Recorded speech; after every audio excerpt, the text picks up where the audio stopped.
Latin America का सबसे अमीर देश आज एक बहुत बड़े संकट में है। चलिए समझते हैं कैसे। अमेरिकी सेना ने एक साथ कई हमले शुरू कर दिए हैं। राजधानी पूरी तरह से घिर चुकी है। व्हाइट हाउस का ऐलान है, प्रेसिडेंट मादुरो को पकड़कर देश को सीधा हम चलाएंगे।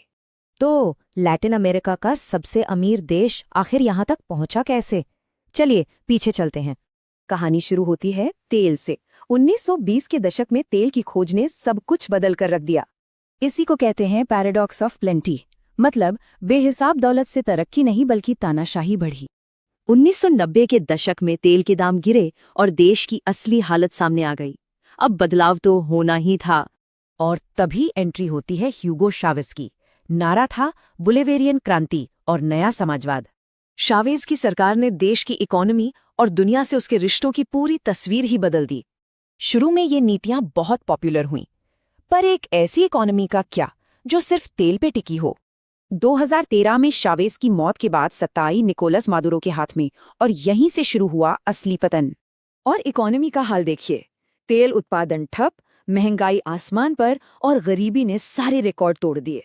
सोचिए किसी की जिंदगी भर की कमाई रातों रात जीरो हो जाए। हाइपर इन्फ्लेशन ने यही किया। पैसों की तंगी अब मानवीय संकट बन चुकी थी। खाने, दवाओं की कमी, बिजली गुल और हिंसा। नतीजा, करीब 80 लाख लोग देश छोड़कर चले गए, मतलब हर 4 में से एक इंसान। इस बढ़ती अस्थिरता ने अमेरिका का ध्यान खींचा और ट्रंप एडमिनिस्ट्रेशन ने दबाव बनाना शुरू कर दिया। और फिर चीजें तेजी से बदली। पहले खुफिया ऑपरेशंस और फिर सीधा सैन्य हमला।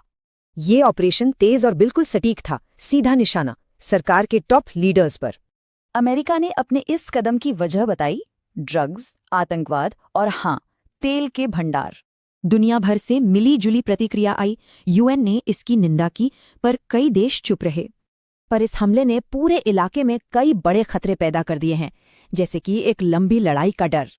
तो ये थी कहानी वेनेजुएला की, जहां बेशुमार दौलत ही एक अभिशाप बन गई। तो सवाल ये है, क्या ये संकट को खत्म करने की एक जरूरी कोशिश थी या फिर सिर्फ संसाधनों की लड़ाई? इसका जवाब भविष्य ही देगा।